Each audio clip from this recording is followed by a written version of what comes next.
sa tam sao dari bro nang na turen dalang thara sungo para karakan lairik tayaroi aigi saidi radio da sutaro aigi simbam nangge ngangbat nangina thoro 3, 2, 1, go. Làm sao rồi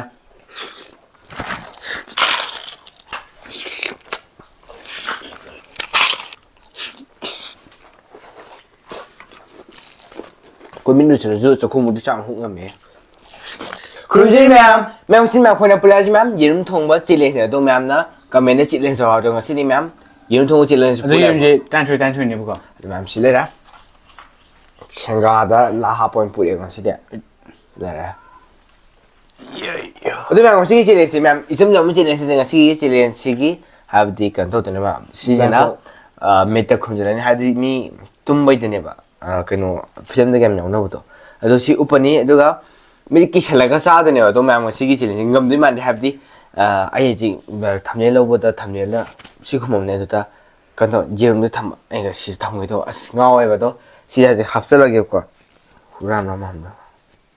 근데 맘 시합전에 누가 질린서도 진짜 강수면 해내고 또 국가만닝네 또 신의 호는 국가나 뭐 이신가 입력된도 바포 야오래 타비 야오래 어디 이름 야오래 또 맘 해실래고 그래비만 나간다 탐들이.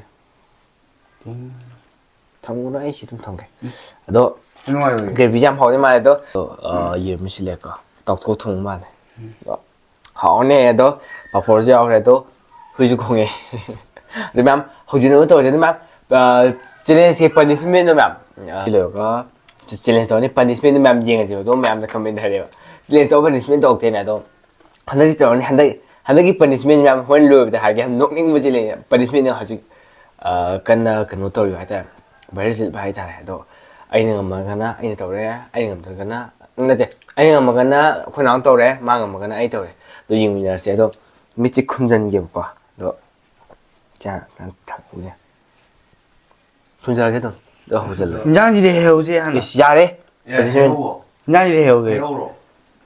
예. 한 해나 내가 해줘서. 진짜 배신이 다 아주니.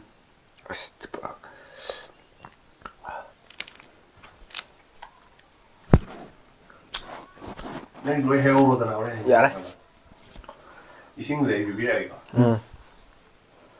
호준이야 남이 또 책 담으러 오고 들어가. 아, 시 매제 되고. 치킨 5, 시간 3, 시간 2, 시간 1, 시간 6, 시간 5. 야래. 야. 친구 집에. 좀 어디 가만히 있으신 게 오라 게 강도라게. 아 어디 가야 돼? 3, 2, 1, go. làm sao rồi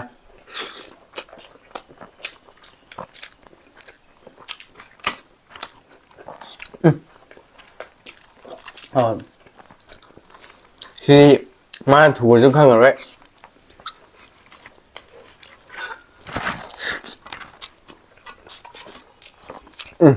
cả giá mấy em cùng dưới trời nha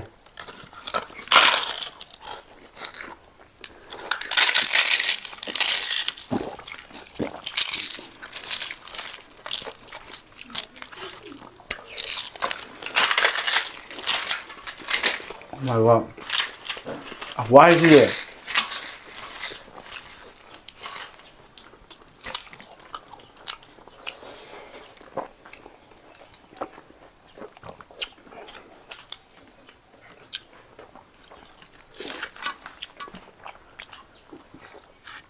무슨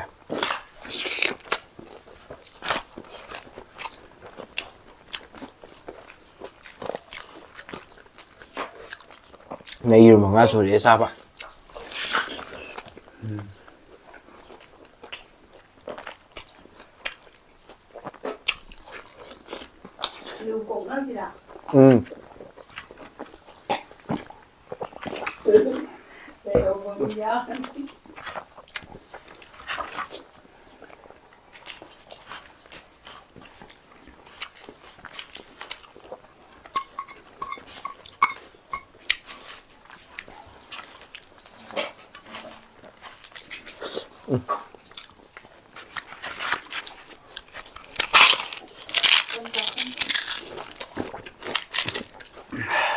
Mà có nông kem sao cả.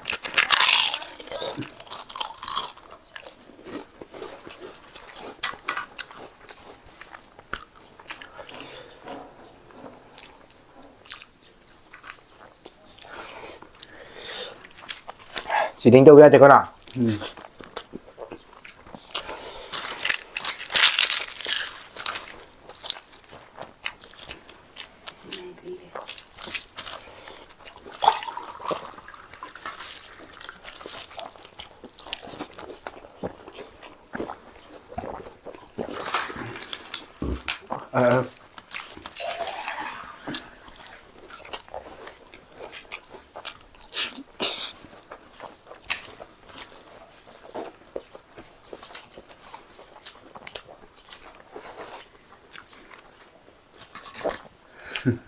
Chỉ tính đâu với em thì không.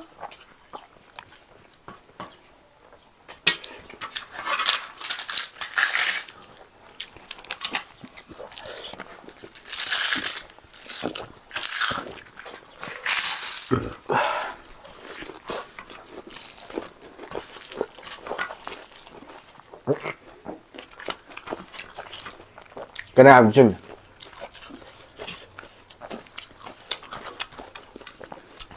차비. 그 민두처럼 저 고무도 짱 홍감해. 맞아요. 이씨 그냥 로이 normal.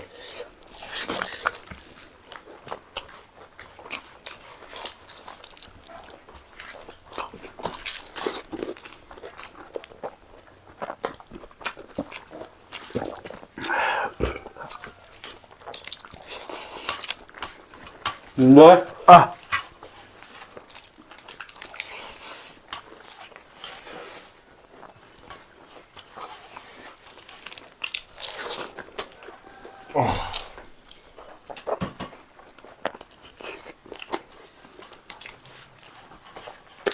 이거 알아.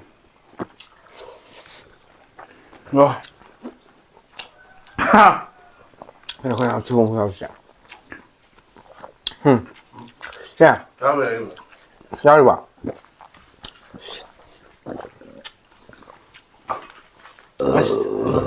Bản thân mùi anh chụp à? Cái gì đi à? 와.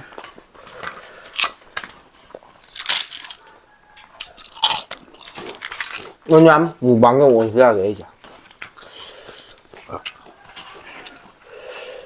nên chỉ tính đợi không Chơi. Mày chỉ đi rồi. đúng mà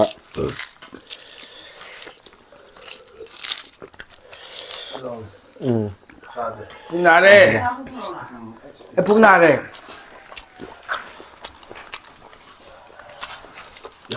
Cái mà sao thì nó không gì? cái gọi là ra đây sao nó làm lâu vậy rất là Cái là cái nó ấy sao rồi? Carbon rồi. 이름다. 이름 내가 뭐야? hơi biến ra rồi Hay bị ra đi. Giao về. Ở đây đã tàu nè. Dần nè. 내랑 이거 똑같이. Không rồi. Làm thế thì tôi cũng hỏi con. Ông cá đi chỗ chỗ. Cái mà sao thì nó không gì? 미도 뒤에 먹으러 그래 가.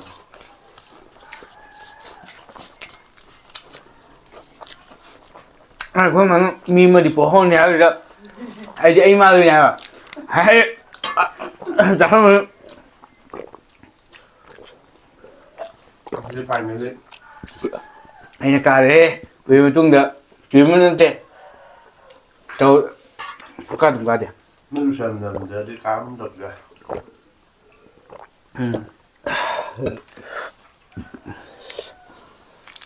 Sinan sa inyo. Puxa dre. Tayo. Ya sa rebo. đấy mà chị linh sẽ có nào ngông vậy bà ở đó ai hay hay đó niệm đấy ai sẽ mình chỉ cắt hàng tuổi với tuyên tuyên này mà sao bây giờ thông nó phải cắt hàng tuổi nhiều rồi đó ai hay là ꯑꯩꯅ ꯉꯝꯅꯤ ꯇꯧꯕꯗꯨꯒ last ꯃꯥ ꯉꯝꯈꯤ ꯍꯥꯏꯗꯤ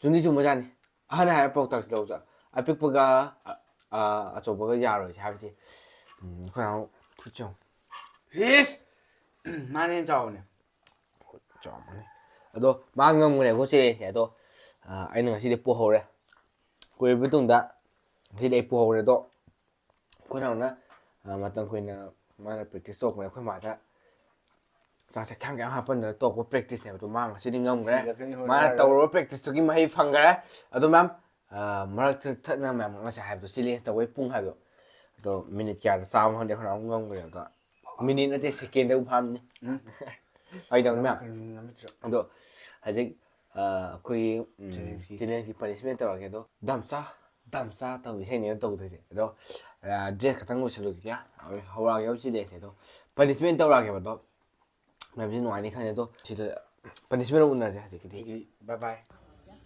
ꯁꯤꯗ ꯉꯁꯤ ꯑꯩꯅ ꯁꯤꯒꯤ ꯄꯅꯤꯁꯃꯦꯟꯒꯤ ꯀꯩꯅꯣꯁꯦ ꯑꯥꯎꯠꯐꯤꯠ ꯁꯤꯜꯂꯦꯀꯣ ꯁꯤꯅ ꯑꯩꯈꯣꯏꯒꯤ ꯀꯩꯅꯣꯅꯦ ꯑꯩꯈꯣꯏ ꯃꯍꯥꯔꯥꯅꯤ ꯅꯨꯄꯒ ꯖꯦꯡꯂꯩ ꯋꯥꯔꯕꯅꯦ ꯆꯨꯔꯆꯥꯟꯄꯨꯔꯗ ꯆꯠꯂꯒ ꯁꯤꯗ ꯑꯩꯈꯣꯏ ꯃꯥꯏ ꯐꯨꯔꯤꯠ ꯁꯤꯅ ꯀꯅꯥ ꯈꯪꯍꯧꯅꯣ ꯈꯪꯗꯦ ꯑꯗꯩ ꯑꯩꯈꯣꯏ ꯀꯥꯏ ꯈꯣꯡꯎꯞ ꯍꯧꯅꯕ ꯇꯧꯁꯦ ꯀꯩꯅꯣꯁꯦ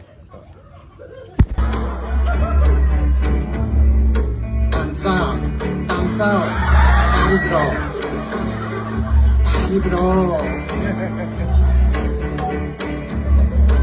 Nangna turenda lang thara sungo para karakani. Nangna mayunda lang silla suberi sanga korakani. Aigi waridi, lairik tayaroy. Aigi isaidi. Radio da sutaro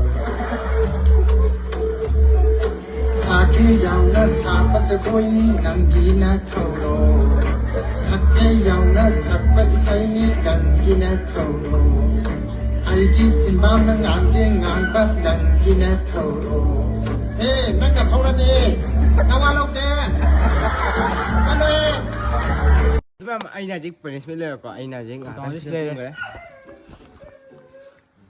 Ada. Ada sakit tu kita ada. Tu. Outfit yang sini. देखो तो पहले punishment je. ꯑꯩꯈꯣꯏ ꯇꯧꯅ ꯄꯨꯔꯦ ꯑꯗꯨꯒꯤ ꯄ꯭ꯔꯤꯟꯁꯤꯄꯜꯁꯦ ꯃꯥ ꯌꯥꯝ ꯊꯤꯅ ꯐꯖꯕ ꯅꯨꯄꯤ ꯑꯃꯒꯤ ꯁꯛꯂꯣꯟ ꯂꯧꯔꯒ ꯁꯥꯈ꯭ꯔꯦ Itu kena kita ngasih jam sana simple kibane ba. Do kan tahu. Boy thwa kopi. Nangan ju kopi. Lo. Kan tahu. Ngasi cái mata sinjar cái đó ở khối nào cho mà đi ông quen phải giờ cái đâu nè tôi khối nào đó không thì anh này gì rồi anh đi ra của mà anh đi cái thằng ngay lên anh này hay bị gì rồi anh đi cái thằng sạc của mà gì rồi anh đi cái thằng ngay lên ra bao thu biết biết đó còn ai tôi không đấy ngasi cái đấy bùa đấy tụi mà nuôi nó không ngasi cái punishment challenge nuôi ní đó mà thành video này ngasi cái bye bye đó mà nó khơi cái video chỉ có ham đấy những video đó like share subscribe to video remember bell icon này biết không ꯑꯗꯨ ꯃꯌꯥꯝ next video đó là cái xin nào mà làm rồi anh em phải thế nào mà ꯑꯗꯨ next video ꯎꯅꯔꯁꯤ ꯉꯁꯤꯒꯤꯗꯤ bye bye bye bye